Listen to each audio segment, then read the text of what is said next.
2019, I mentioned 25, 26 points, which can make our organization standard. So I'm actually downloading it, transcribing them to become a document.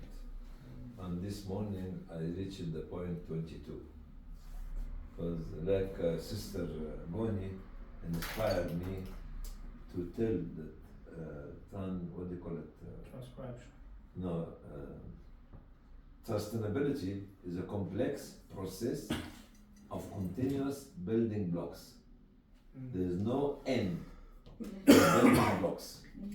You keep building because at every time the atmosphere is different, the climate is different, because we are dealing with communities, and community growth go multidimensional by the second, vertically, horizontally, diagonally, circumferentially, and others, and intellectually.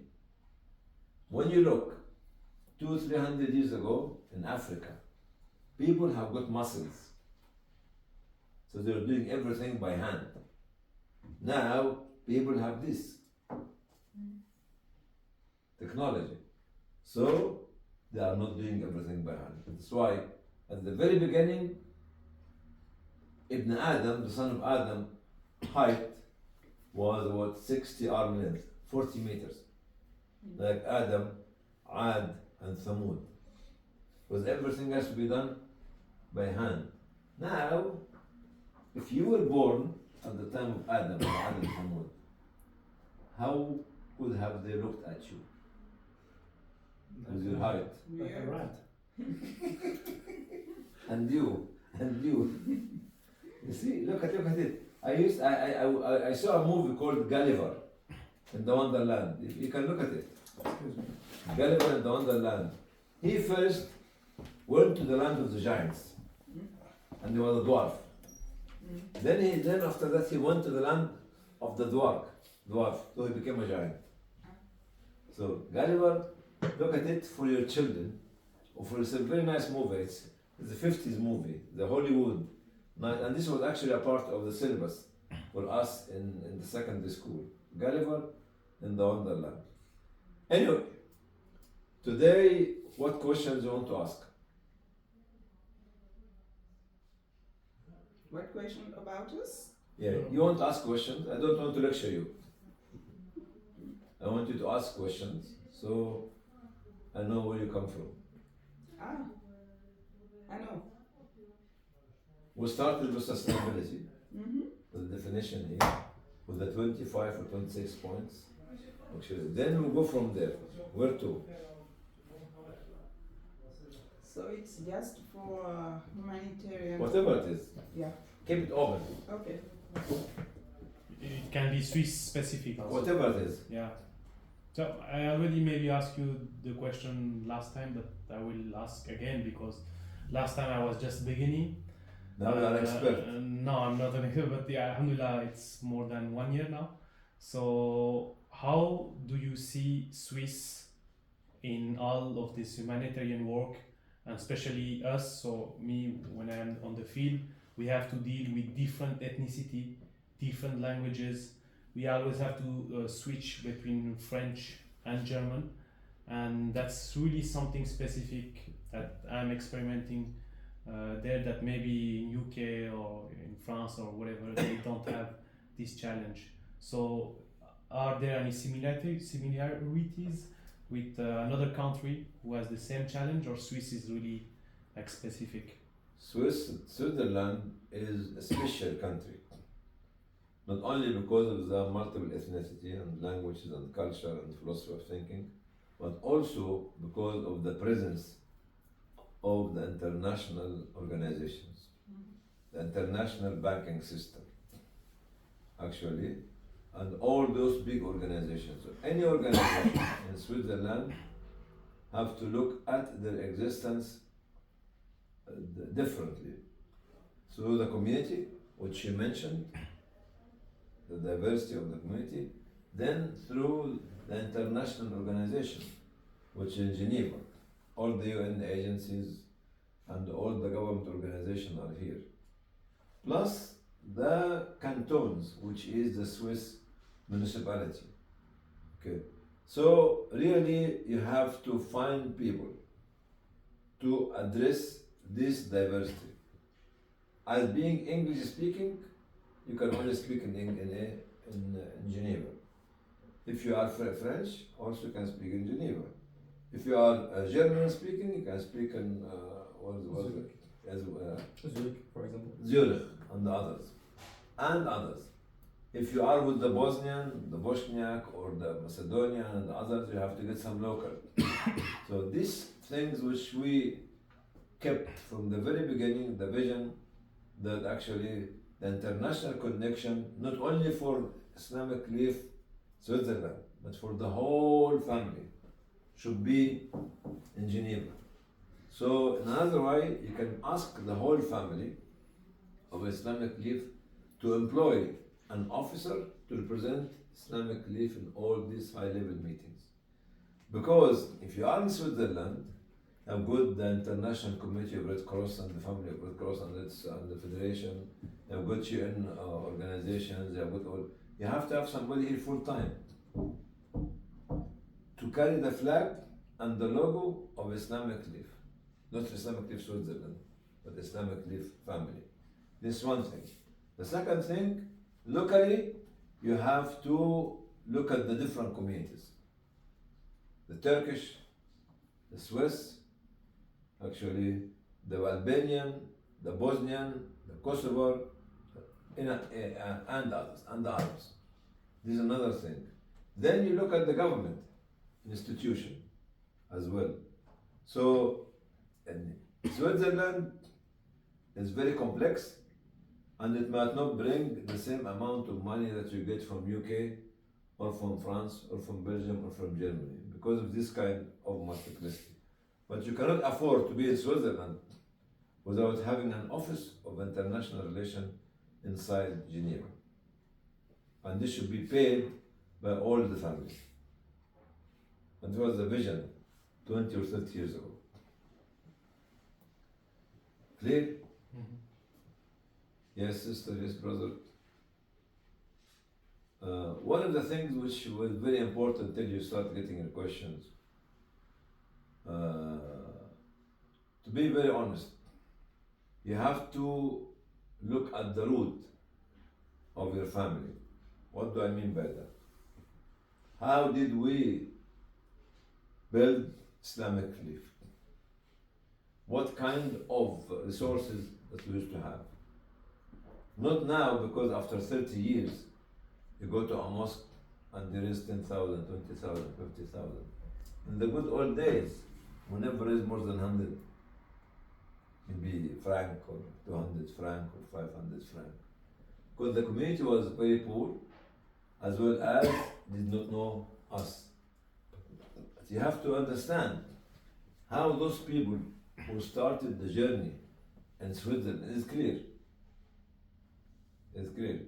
How those people who started the journey in UK, in America, in Canada, in what do you call it, in Germany, in Switzerland, started the movement long time ago, and learn from them how much they suffered to raise the few hundred franc.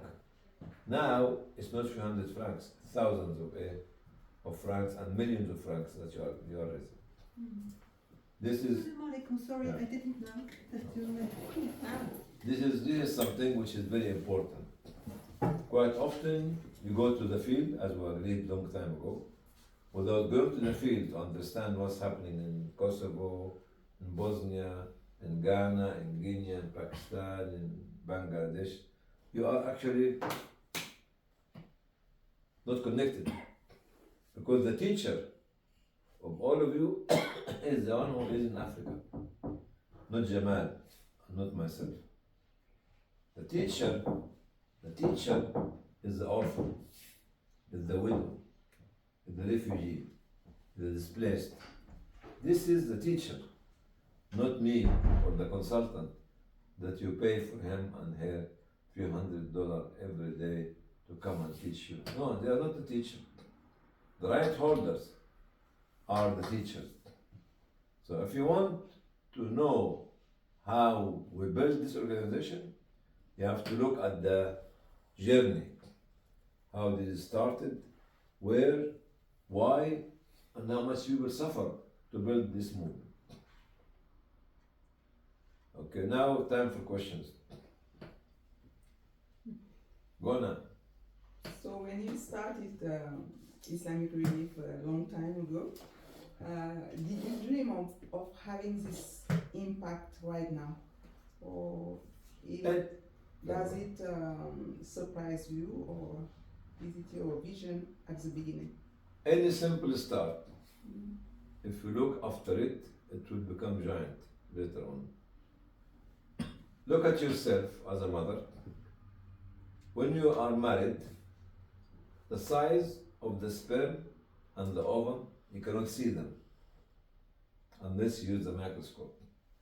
When your baby comes out after 9 months, compare the size of the baby after 9 months and the size of the sperm and the ovum. But during these 9 months, you as a mother have to look after the baby inside your womb. Without looking after the baby, which is your organization, which is the objective, the baby might be lost, the baby might be dead, the baby might not be born. That's why we never dreamt at that time how are we going to grow. But we were all the time actually working, responding to the needs of the people. And it was actually mainly for Africa. But nobody had a clue. Actually, the 20 pence, which started the journey 41 years ago, will be these offices here and there. Not only that, will be attacked by many governments who do not want to see Islamic organizations function, unfortunately. So, what your role is to keep working and keep purifying your intention and keep focusing on the needs of the people, actually, and leave the rest for Allah. Because Allah has got all the sources of rizq. He is the one who will decide to give the fund to this organization or this organization or this organization, not you. If you are sincere enough and the local community is very happy with you, Allah will give you the fund. They have to approve you. They have to recommend you to Allah. Those local community like orphans and the widows and others. Clear? Yes, sisters and brothers. Tomorrow you are celebrating the 30th anniversary, isn't it? Yes. How did this journey started? Why and where? Do you know it? Have you recorded it? Have you captured it? In Basel it started. No, I'm talking about the journey. Ah, okay. Talking about the journey. Have you interviewed everybody since the last 30 years? Not really. Have you sat down with them? Have you spoken to the people who donated the first franc in Switzerland? The first mosque? The first donor? The first woman? The first child? The first man? This is a journey. This is a very, very long journey. And it's having an impact on the Swiss culture. Because now in Switzerland you have Islamic Relief, a part of the culture of the Swiss. They cannot deny it. Because you read about 10 million or plus or minus. Actually, you are a part of the structure of the country. You have to maintain it. You have to protect it. You have to develop it. You have to advance its development as well. Without looking back and how the journey started, the difficulties, nobody will learn. Everybody will think that when he comes here to the office with a TikTok and with what else? Sorry. Yeah, all this kind of social media and money become easy now to raise. Yes. When those people who started 40 years ago or 30 years ago or 25 years ago are the people who suffered to raise the 10 francs, 20 francs, this franc, isn't it? Yes. 100 francs, 1,000 francs. If you don't appreciate this, you will never appreciate the role of your mother and your father when they were looking at you after you when you are young with less resources. You're asking me about the education in Africa, isn't it? I told you straight away, do it locally. Locally, yeah. Don't build the buildings like Europe or like the Gulf. Waste of time. Once upon a time, and this for you, a prince from one of the Arab Gulf countries. He was hunting some birds in Baluchistan. Baluchistan is in Pakistan. Pakistan. And they asked him to build a hospital. The man, with his generosity and mentality, he built 80 beds hospital, exactly like was built inside their own country. Then they wanted Islamic Relief to look after it. I visited it. I said, wow, we cannot manage it unless. This unless is big unless. Unless you give me 5 years budget in advance. Alaikum assalam wa rahmatullah. In advance, from today. 5 years budget in advance. عليكم السلام. تعال. بصلي وبرجع ان شاء الله. طيب. 5 years budget in advance. Then another $5 million as a waqf to keep it. So I start using it after 5 years. Of course, the prince refused. And we refused. How on earth you give me an 80 beds hospital in the middle of the desert? Very expensive, extremely expensive to run. Because you build it like the hospitals in Kuwait or Bahrain or Emirates. So the first thing I told you, make it local with the local material. So with these kind of things, you just don't jump from an airplane with a parachute and say, yes, we have the golden solution, we have the magic solution. It doesn't work. Local community have to find the solution for you. If you want to work in Kosovo without asking the Kosovo, you are failing. Same in Bosnia, same in Macedonia, same in Pakistan, same in India, same in Bangladesh, same in Palestine, same in everywhere. If you don't involve the local community from the very beginning, you are failing. Even if you have got all this big amount of money. And I had an acronym which I invented it 15 years ago to draw the relationship between the local organization as well as the international organization. I called it FAT KISS. You know FAT? FAT. Yes, yes. The fat, the fat. Perfect. The fat itself. You eat it to become fat. And kiss. Somebody told me, what is the relationship between the fat and the kiss? I said this 15 years ago. The fat is what the international organization can provide, which was F means funding, to give the money for your organization. A, advocacy, to advocate, to protect your organization. T, to train your organization. Because they are international organization living in the West or in the East, they have the resources, they have the fund, they can support you, and they can train you. So this is the role of whom? Of the international organization. Okay, so what is the local organization will do? The local organization in Kosovo and Bosnia and Ghana and Guinea and Somalia will give the KISS. What is the KISS means? KISS means K, knowledge based, because they are on the ground. And I, innovative, because they are on the ground. They suffer. The women in Bosnia and Kosovo who suffers more, she will give you the right solution, innovative solution. The I is innovative, very sustainable solution. S sustainable solution. So the KISS will come from the local community, which is knowledge-based, innovative, sustainable solution. And this is the relationship between you as international organization and the local organization in Africa, in Pakistan, in India, in Bangladesh, everywhere. Yes, تفضل. You can speak in Kosovo. In Albania? Yeah, You yeah. understand? I will translate it. I don't think so. You don't know speak? Mm-hmm. You could be surprised. Speak in French. I have no problem. I'm not a French In speaker. English?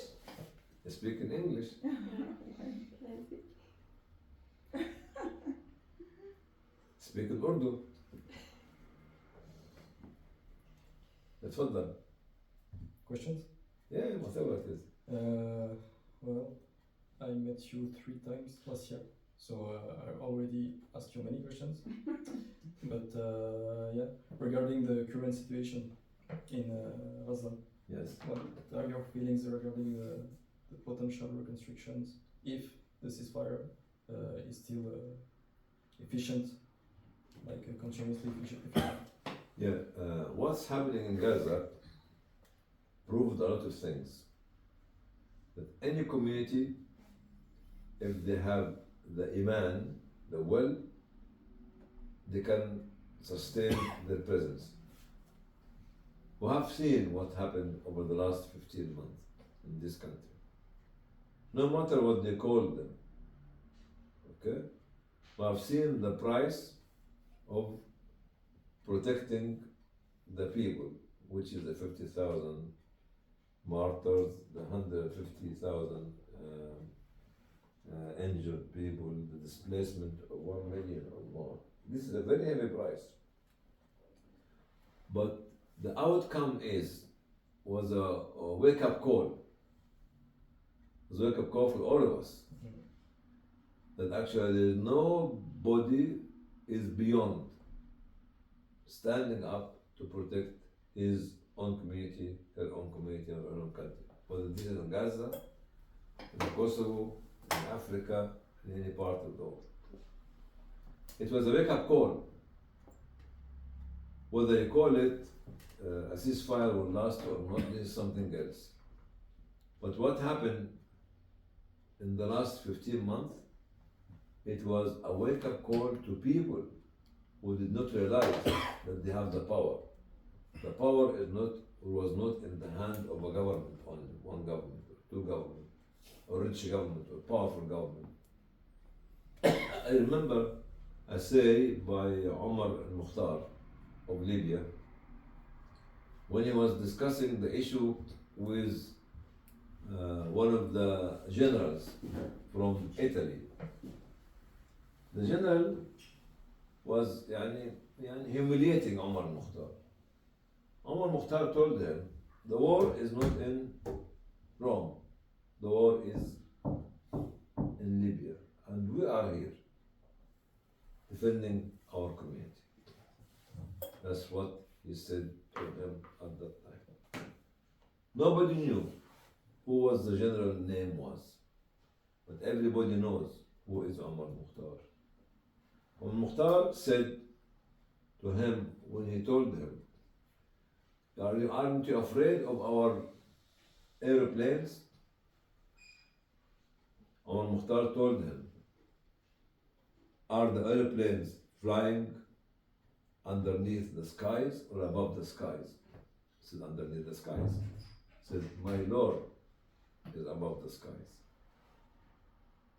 So no matter what, my Lord is there to help and to defend me. This is a message to all the communities that they can actually defend their own countries, their own community, their own culture, their own values, their own actually religion or belief. actually. Sometime, I think in the battlefield of Badr, which was the first one, Allah subhanahu wa ta'ala said, سيهزم الجمع ويولون الدبر. يعني those people from Quraysh will be defeated and they will run away. Omar, when he heard this ayah, said, what? What? Defeat them? Because there was nobody to fight at that time. But when he saw what Allah did to the Muslim army at the battlefield of Badr, he realized that the one who gives you the victory is not what you have of weapons in your hand, but what Allah has prepared of support to you. And this happens everywhere. If you prepare yourself, take the reasoning, okay, then rely on Allah. Allah will help you. Yes, sisters. Yes, brother.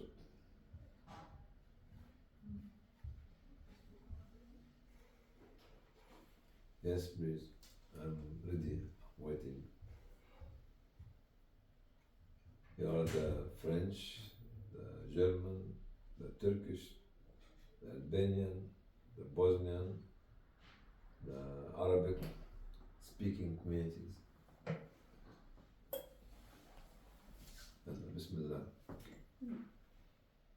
Regarding your experience on reconstructions after war, how do you imagine the potential reconstruction of Gaza? So, for any post-conflict area, if you don't have a strong government, if you don't have a strong civil society organization, if you don't have a strong municipalities, mean baladiyat, like, you don't have strong state institution, any big funding will come to you, will be wasted. Okay? Because nobody will be able to monitor this. If you want, for any country, like in Syria now, billions and billions of dollars to rebuild the destroyed area in Syria, I said automatically this is failure. Because corruption happens if you don't have a strong government, strong civil society organization, strong municipality, and strong state department, and strong law. Clear. If you ask for the billions now, definitely it will be wasted, be corrupted. What you need at the very beginning of this is to create the local projects, which does not cost a lot of money, but engage the young people in working, like farming, like market, local market. Actually, when the woman will do some activity at home and sell what has, like animals, raising animals in areas. And because these jobs is not highly qualified jobs, anyone can do it. Anyone can do farming, anyone can look after animals, anyone can ask his mother to do something at home and sell it in a public market or a community market to start to build the economy bottom up.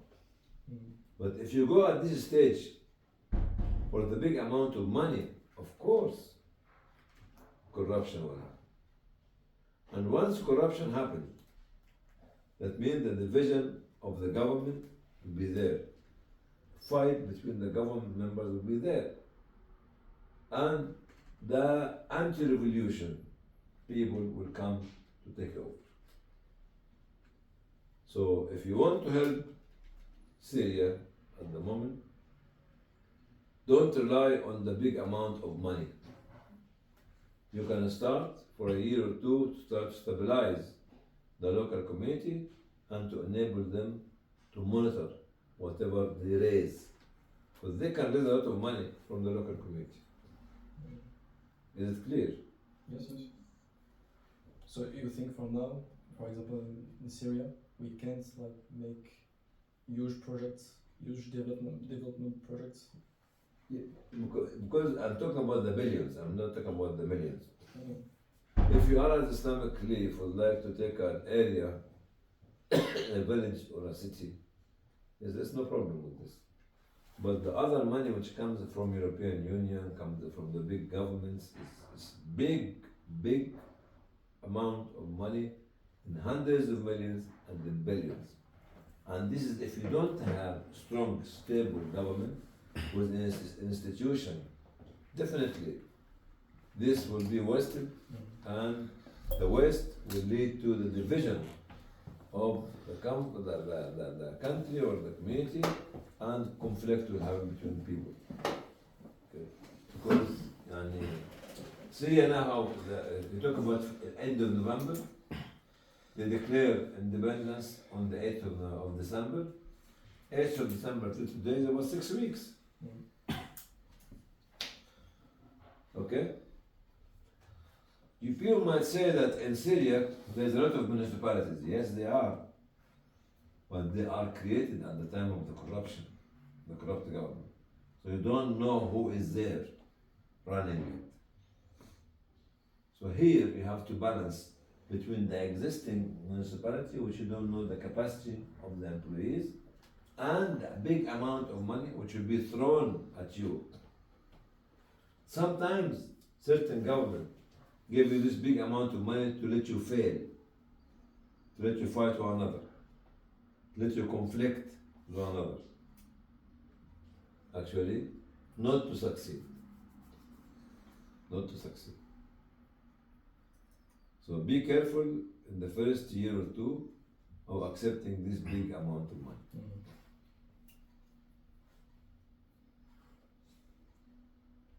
Yes, brothers and sisters.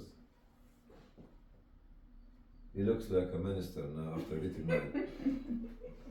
His wife made him a minister. Thank you. Where's your tie? Very hard. Yes, that's it. It come with the public. Huh? Next time. Next Maybe time. tomorrow. Inshallah. Yes, brothers and sisters. Any questions? I'm thinking about the fat kiss. The fat kiss. It's very interesting. And the T in the fat stand for Training. training? Yeah. Okay, training. So you as a Swiss, Mm-hmm. do the fundraising for me, Mm-hmm. advocate for me, and train me.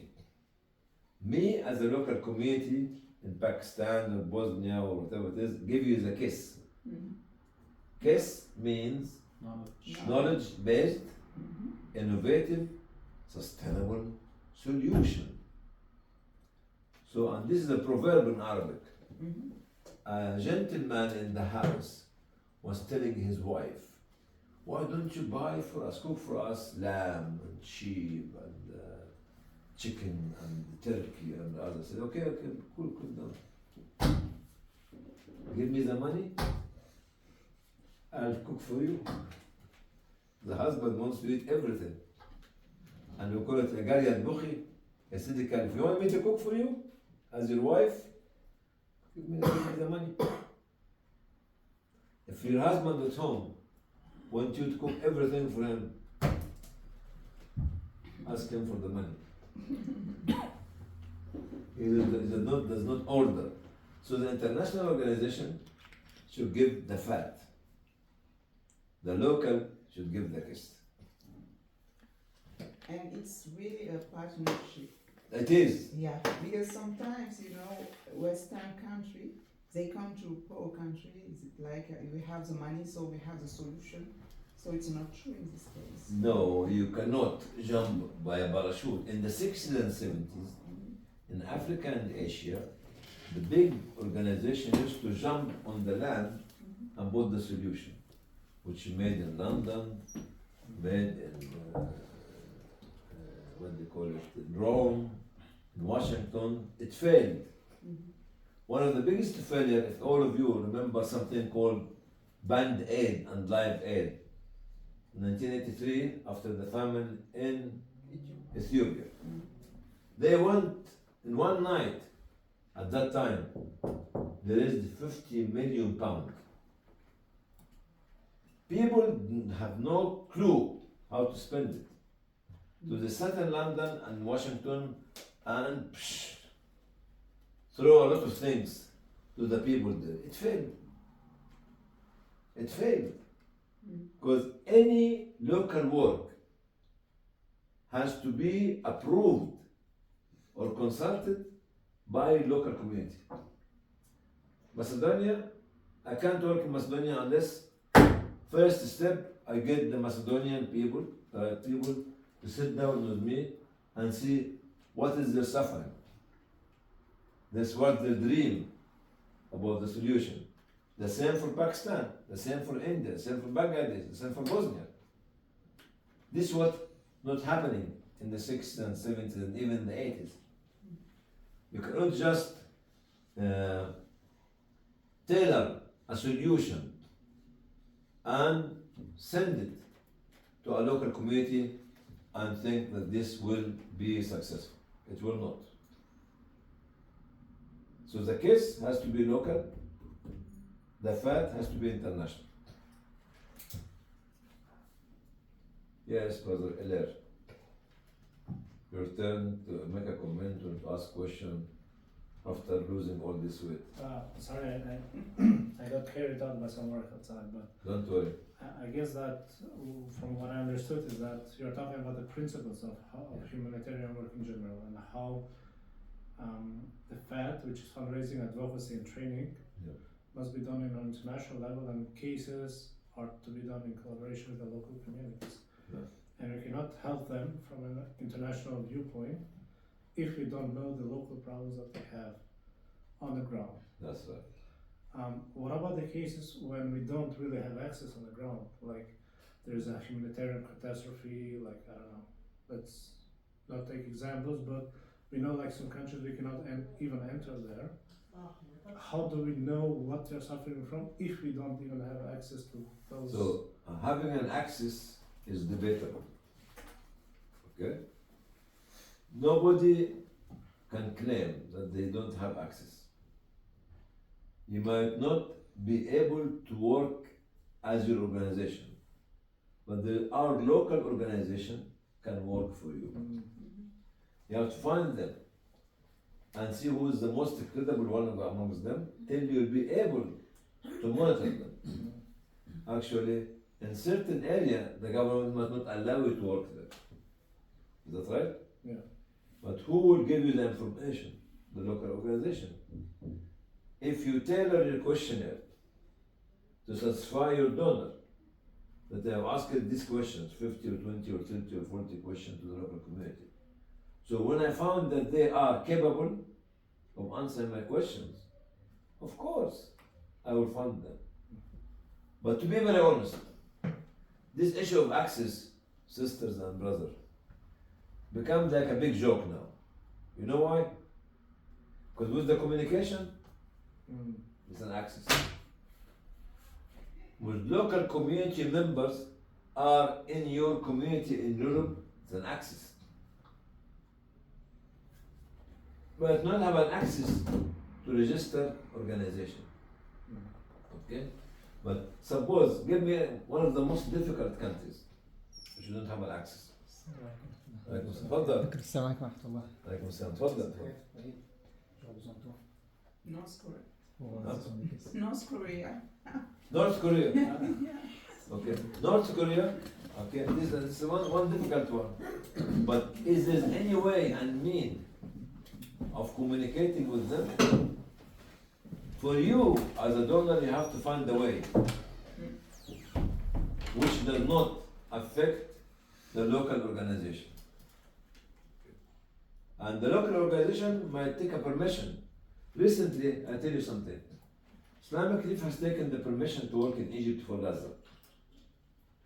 The discussion took a year. Discussion with security, discussion with intelligence. And to work for the people in Gaza.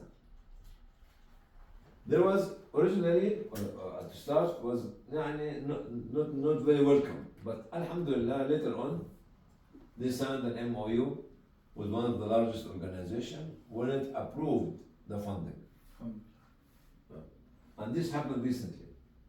But it took them more than 1 year to do the negotiation. We got a very difficult area called Gaza. The same like you'll find in every country there is an axis. We developed in the 80s and 90s an acronym called Go Through the Gatekeepers, who could be a devil, to reach the innocent people. What do you mean by gatekeeper? This building here might have a gatekeeper. Somebody have the lock of the building, and he's preventing you from coming, isn't it? You have to go through him or her to reach the community that you need to help. In certain area, Brother Hilaire, we used to work like مثلا in Chechnya or at the time of the war in Bosnia. We used to support some program done by the Serb and the Croat while there was a massacre of Muslims in certain area. Because this is the only access. We'll just disturb you. We'll do a little bit of work there. Yeah, okay. Good. This is the only access. Yeah. So you have to do it. The same actually like in Chechnya. You have 6 or 7 security departments checking on Islamic Relief office in Nazran and in Kabardin-Balkaria, which is national. Okay, fine. You have to do the right work, because the right work will not let you to sink and fail. And up till now, we still have the operation going on. The conflict at the 90s was between the Russian government and the Muslim Chechnya, isn't it? But the Russian government, because they found that you are neutral, you are not doing something awful, they let you carry on from 1996 up till today. Talk about nearly 30 years ago. So there's nothing called there's no access. But it can be sensitive. Huh? It can be sensitive. For example, if, as you say, we use the Serbs because it's the only channel, It's humanitarian. and then the Bosnians, if they are the beneficiary, they might say, oh, but the help is coming through the Serbs. And Yeah, this is okay. kinda like I will tell you something. When I visited Iraq first time in 1996, everybody from Iraq was saying that there's no way to get any fund to Iraq, otherwise the Saddam Hussein and the regime will kill us. And they will not give us any report. And they wanted Islamic Relief to give money to their organization when you have no reporting. I've waited for 2 years to get the visa. The visa. I did not take the visa from London because the British closed the embassy in London.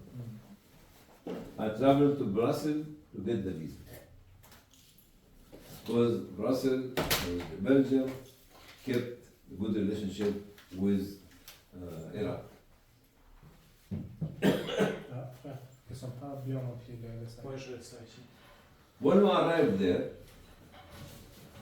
actually, the minister who gave us the visa, we requested him to give us a letter to transfer the aid material from Baghdad to all the cities. Okay? This is an access. Okay? And we went with this refrigerator from Baghdad, Basra, Kufa, Basra, Kufa, Karbala, Heat, Ana, Haditha, Mosul, and. With this piece of paper. It means this piece of paper was an access. We waited 2 years to get the access.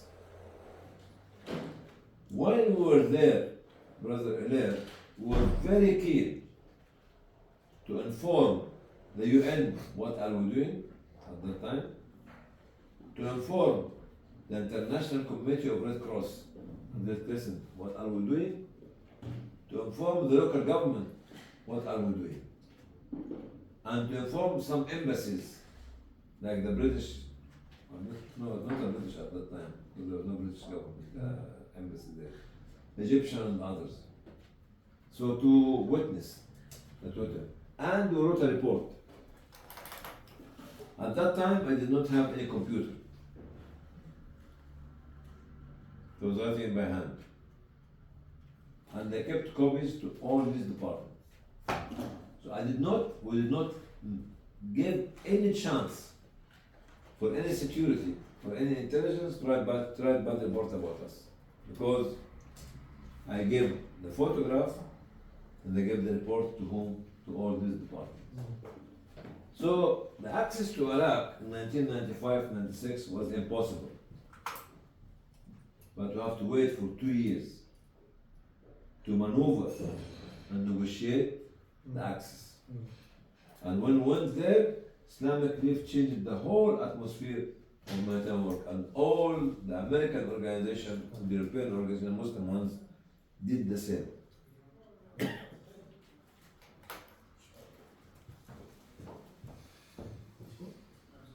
Any other questions or any comment, or what time is it now? It's almost 6. It's almost 6. It's up to you. I don't want to keep talking. We like hearing you talking. I can talk till tomorrow. That means that I'm not going to go home. You can tell me stop, so I can stop. But to be very honest, we have to realize how difficult it was to start Islamic Relief in Switzerland 30 years ago. Yeah. It was very, very difficult. And you are on a journey. It started 30 years ago. So we are adding a building block. Was it difficult because of the Islamic? It was difficult because even the community did not have money. There was no money. The community was very poor. Jamal and myself were sleeping in the office. You know, the office has a small room at the back. And they used to come here for Ramadan for a week or 2 weeks. There's no hotels. We used to eat, drink, and sleep in the office. But you're talking about in Basel. No, after Basel, even in Switzerland. Because Gamal came after Basel So here in Geneva. in Geneva, but it was a very, very small office. Yeah. Okay? And we used to sleep in the office for years.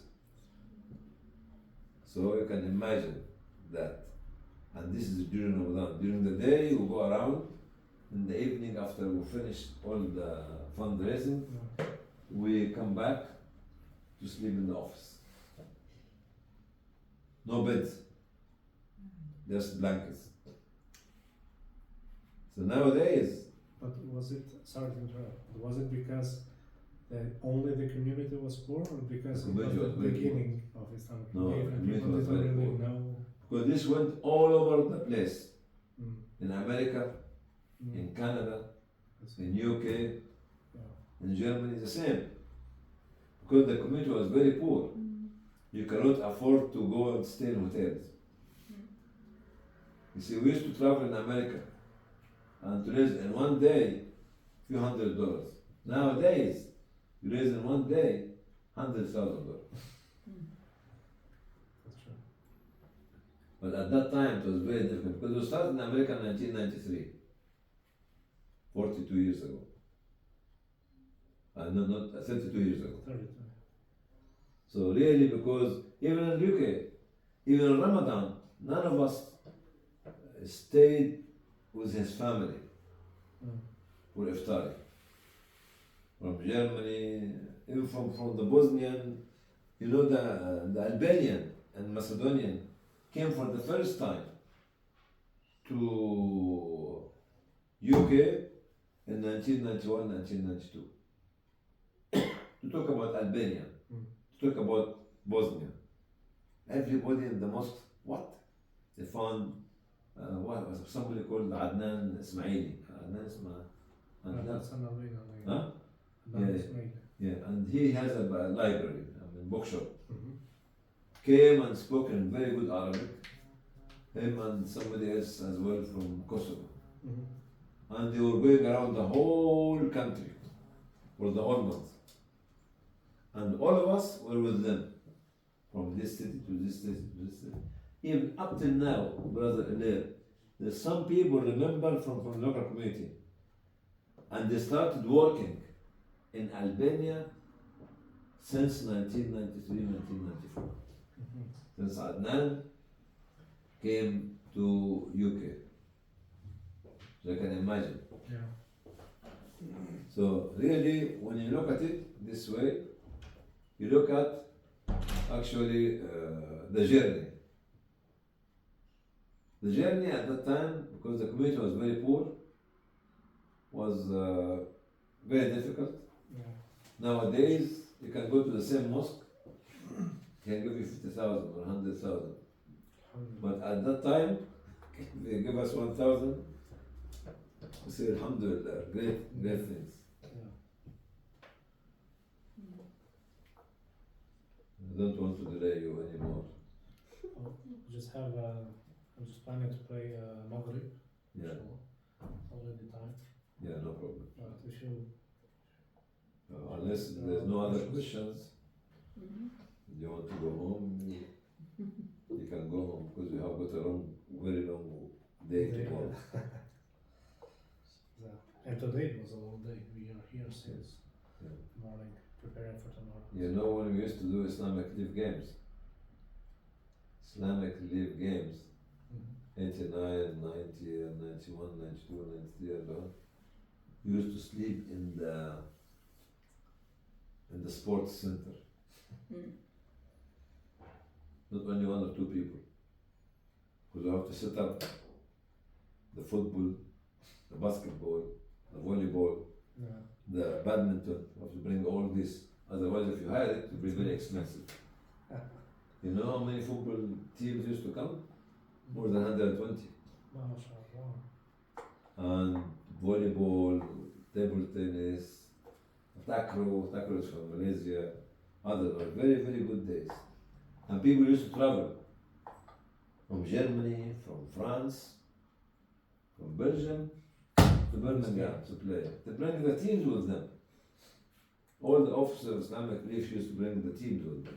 Do they still organize this kind of games? Huh? Do they still organize this kind of games? Too much. No. They become very weak because they become technology. That's the reason. Of course. Barakallah fiqh. Ah, I appreciate. Okay. Okay.